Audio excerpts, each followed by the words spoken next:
आता वेळ कशाला लावता मग? काय असेल ते घ्या तिकडे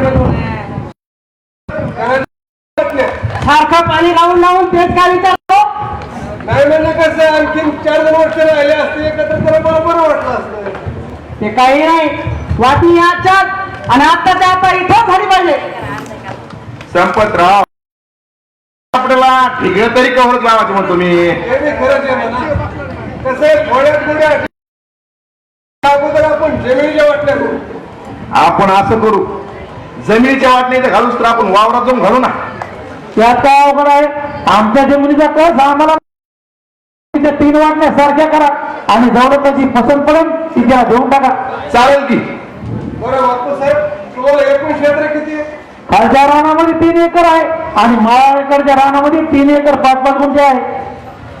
हा मग असं करा, खालच्या रवड्यातला प्रत्येकी 1-1 एकर घ्या आणि माळावरच्या रवड्यातला 1 एकर 5-5 गुंठे याप्रमाणे वाटते करा. अहो तशा वाटण्या करून जमणार नाही संपतराव. खालच्या रानामध्ये 1-1 एकर देऊन टाका प्रत्येकी आणि माळाकडच्या रानामध्ये 1 एकर चांगल्या प्रतीची जमीन आहे त्यामुळे 1-1 एकर 3-3 गुंठे देऊन टाका म्हणजे तशा सारख्या वाटण्या होतील. बरं आणि तुझा मान पहिला आहे, मग तू पहिले वाटते तू तुझ्या जरी लागलेला पहिला मान असला तरी तो मान मला नको आहे. आधी दादाला घेऊन द्या, नंतर माझं मी बघन. खालच्या रानाचा 1 एकर आणि माळावरच्या रानाचा 1 एकर मला पाहिजे. ठीक आहे.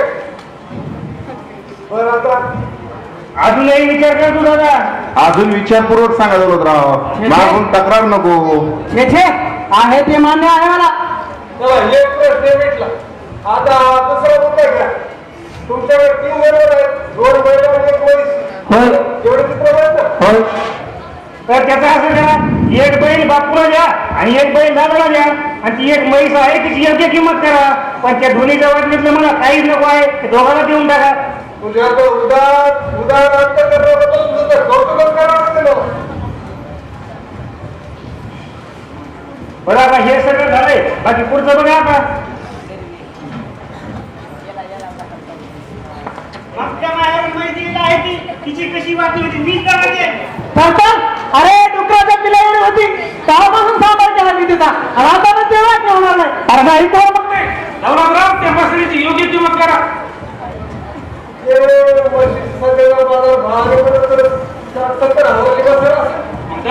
ती मसा तू घेतो का मी घेऊ?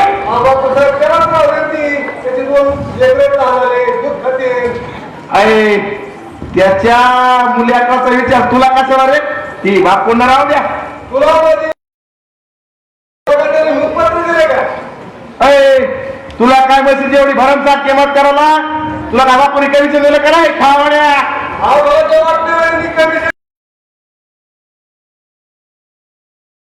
मी पण करून आलो चला. तुम्हाला काही एक बोलायचा अधिकार नाही. शांत हो दौलतराव, शांत हो. असा 4 वर्षाचा आपण झाला मी सहन करणार नाही. हो शांत हो. ती मसाला आपलाच राहू एवढं काय प्रकारे त्याला का हो? आपण किती तास फोन करायचा? भाऊ बहिणी भाऊ आहे तो आमचा आणि भावाबद्दल तोटा सोसला म्हणून काय बिघडलं? अरे वारे तोटे असणार माझ्याविषयी तोटा असला असता पासात मला सुख. त्याला आम्ही तरी काय करावं? अरे मग आयुष्यभर तुमची धांदल करो कोण म्हणतो वेगळं होऊन सुखाने संपन्न करता. बरं हे दुसरा विषय घ्या. तुमच्या अंगावर 6 तोळे सोनं आणि आईच्या अंगावर 6 तोळे सोनं एवढंच आहे आमच्याकडे. बापू माझ्या बायकोच्या अंगावरच्या दागिन्याची वाटणी तुम्हाला हुंड्यामध्ये 76 सोनं आहे ते लग्नाची तर समय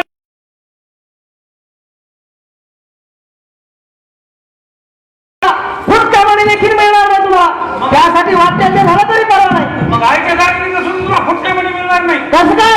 आणखी आधीच लग्न लागले. अरे ते त्याचं तरी पाहो. मला काय करायचंय? तुम्ही बघा शांत बसा. माझं लग्न मी माझ्या पद्धतीने काही पण बापू याला काय असेल त्याला देऊन टाका. एका सोक्ष लावा. भाऊजी आपण किती माघार घ्यायची हो? आपण जितकं घेऊन आलं तितकं नाही खायचं चालू नाही. वहिनी जेवढ्या गोडी गुलाबी सुटतंय ना तेवढं चांगलं असतंय बघा. वाद करण्याला काही अर्थ नाही. आणि हो आपण मिळवायला कमी असलो तर काय अर्थ नाही. काय समजलं? ही गोष्ट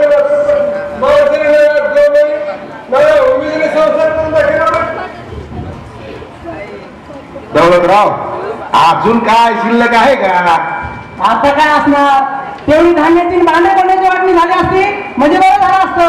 त्याचा बाजार आपण इथं मांडण्यापेक्षा आपण असं करू ना, घरात जाऊन ती वाटणी करू. हो चालेल की. बरं ठीक आहे बापू, ते 2 तोळे सोनं याला देऊन टाकावं लागेल ना. ठीक आहे, तुम्ही म्हणतात ना, मी ते 2 तोळे सोनं याला देऊन टाकतो आणि बाकीच्या वाटणी आपण आतमध्ये देतो. चला वाटणी लगेच सक्षम सेवा बघा.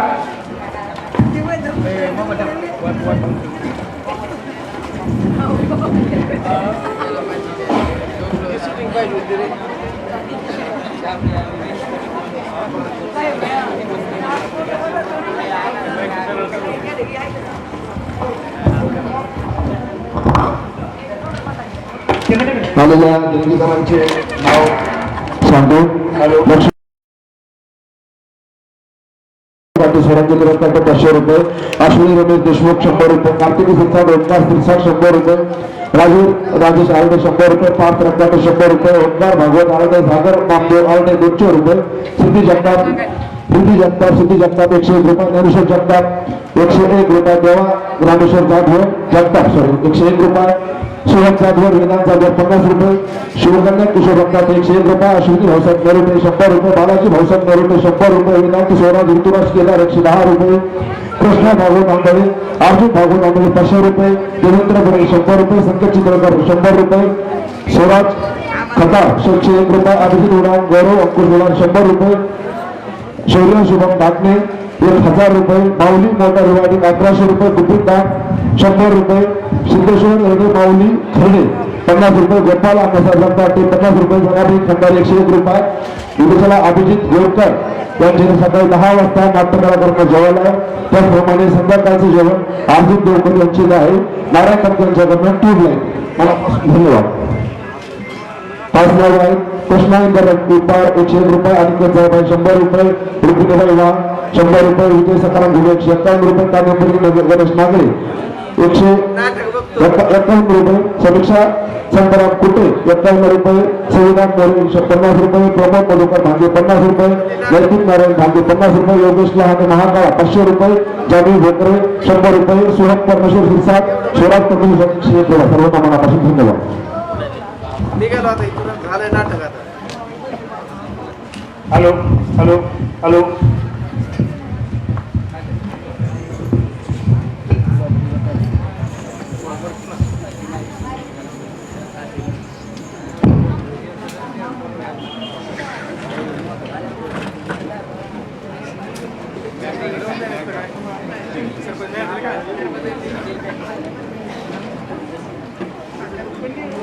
अरे यार एखादा तेल दे.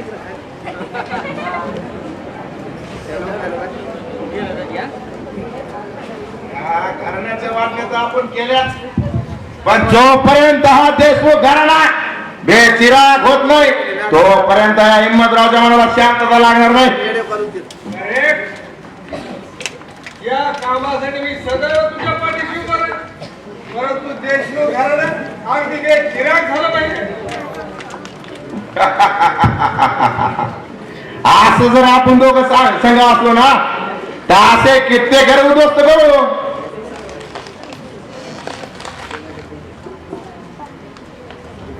अरे आपले हे मनोगत मनातली मनात तर गरज पडणार नाही. कारण आपण एवढं करून सुद्धा हाणायलागी झालीच नाही.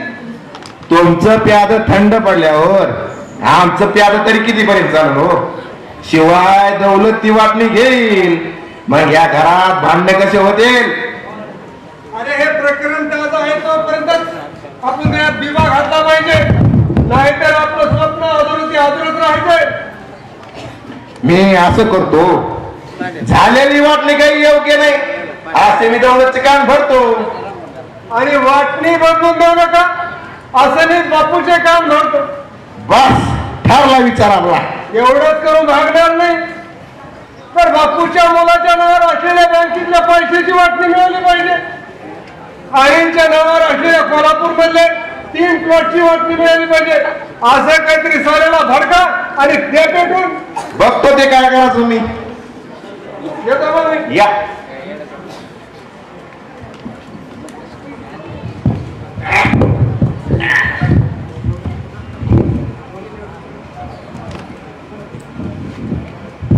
दौलतराव बसा. घेतात का दारू? नाही नाही अहो घ्या अहो थोडी. नाही हो नको नको लाज का तुम्ही? नाही नाही लाजू नका बाबा मीचे. नाही हो नाही भेटत घ्या नाही. अहो थोडी. बर दौलतराव कधी म्हणा राव, मी तुमच्या वाटणीला पंच म्हणून आलो, बरोबर पण झालेली वाटणी काही योग्य नाही बा. काय म्हणता?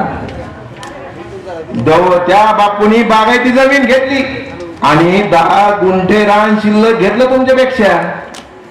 आणि त्या अनिलच्या नावावरचे सातारा प्लॉट आहेत ना, त्याची तरी कुठं वाटणी झाली हो? खरं त्या बापूच्या मुलावर बँकेत पैसे आहेत असं ऐकलं मी, त्याची तरी कुठं वाटणी झाली? हा नाही अन्याय झाला बाबा, मला काही आवडा नाही. तुमचं दुःख मला वाटा ना बा, त्याच्यामुळे मीच घेतो आता. डोका अगदी शून्य होऊन गेले. ज्यांच्यासाठी जिजून जिजून शेवटी माझी फसवणूक केली त्या हराम खोरानं. माझी फसवणूक करणाऱ्या हराम खोरानं मी बाहेर पण कशाला म्हणायला पाहिजे? कोणी कोणाचं नाही, कोणी कोणाचं नाही हिंमतराव. आता जातो आणि त्या हराम खोराचा समाचार घेतो.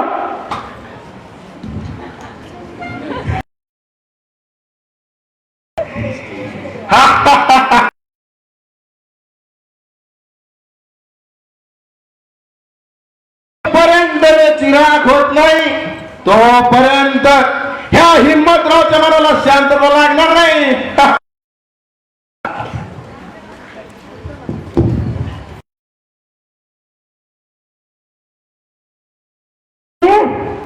अगं कायला कुठे गेली ही? तुझ्या कानात का बोळे गेल्यात काय? वहिनी कोण आहे? अगं अगं बाई भाऊजी तुम्ही, आणि हे काय दारू पिऊन आलात की तुम्ही? होय तुम्ही का पाडलं मला दारू? उगाच काहीतरी बोलू नका. आमच्यापासून वेगळं झालात तरी अशा वाईट मार्गात लागू नाही हीच आमची इच्छा आहे. अरे माझ्याबद्दल तुमची चांगली भावना असते तर तुम्ही आधी माझी फसवणूक केलीच नसती. आम्ही कुठली फसवणूक केली हो?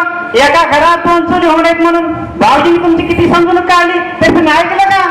आयला त्या भाऊजीच्या त्या हरामखोराच्या अगोदर तर त्याच्याच सगळे करतो का त्याने असं काय वाईट केलं तुमचं? त्याचा इतका पुरता काय येतो का तुला?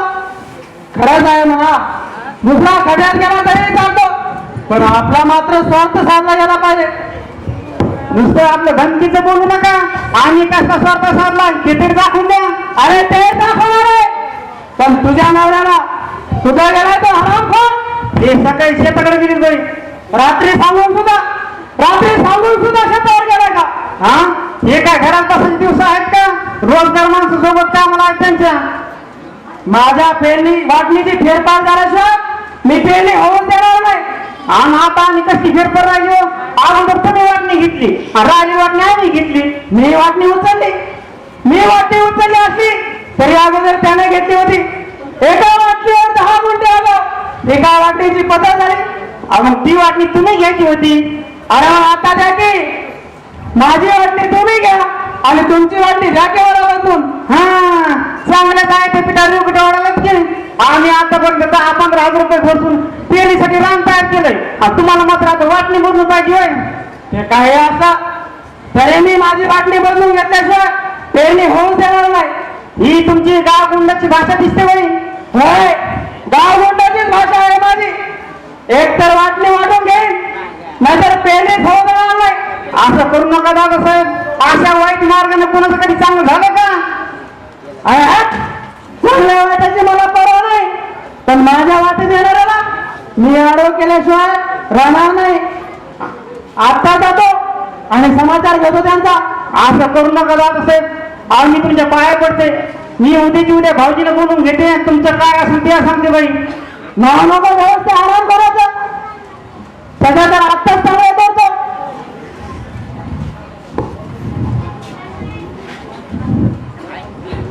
काय करावं काय नाही काही सुचत नाही. जीव अगदी ती तुटायला लागला.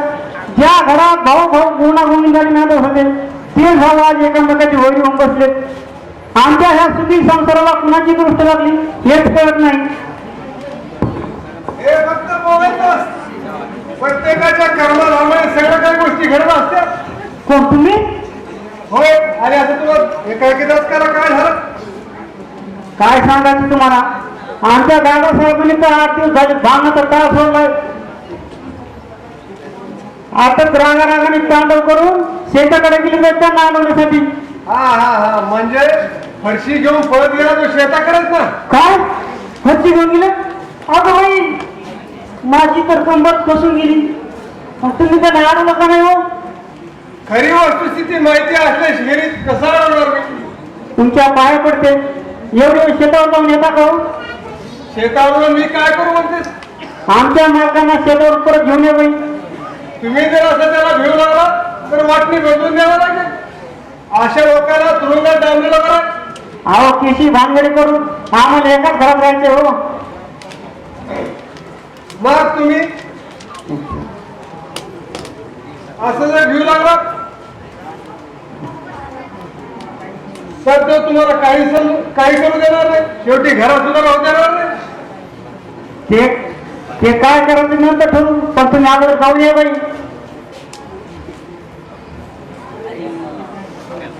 ठीक आहे, जातो मी. तुमचे पाय पडते. एवढी वेळ शेतात जाऊन येता का हो? तुमचे खूप उपकार होतील माझ्यावर. उपकार आज माझं स्वप्न पूर्ण होतंय. सावित्री, तुझ्या इतकी दया दाखवणार हे माझं हलकं काही नाही. आता काय बरी वेळ करता? जा ना. अहो तुमच्या पाय पडते. हे काय केलं? तुझ्यासारख्या घरंदाज पाहिजे, माझ्यासारख्या फटूस माणसाचे पाय धरा, हे पटत नाही बा. अहो माझ्या पतिराजासाठी तुमचीच काय कुणाची पाय पडायला मला कधी पण वाटत नाही. आज माझ्या जीवाचं सोनं झालं. सावित्रीच्या बापाने माझी हेटाळणी केली, त्या सावित्रीने माझ्या आज पाय धरले. सावित्री, काळजी करू नकोस. बापूच्या केसाला धगा लागू देणार नाही. येतो मी.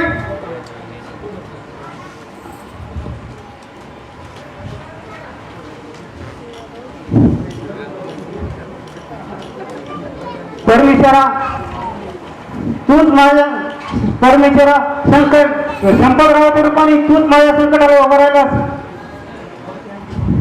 बघते आणि कुणी जाते का शेताकडे जर.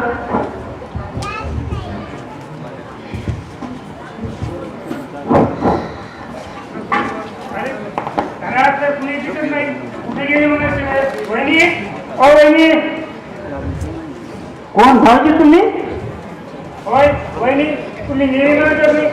ज्यांच्यावर खऱ्या अर्थाने अन्याय झाला आहे अशांना न्याय मिळवून देणं हे वकिलाचं पहिलं कर्तव्य असतं. आणि ते कर्तव्य पार पाडण्यासाठी सरकारने आज माझी प्रोसिक्युटर म्हणून नेमणूक केली आहे.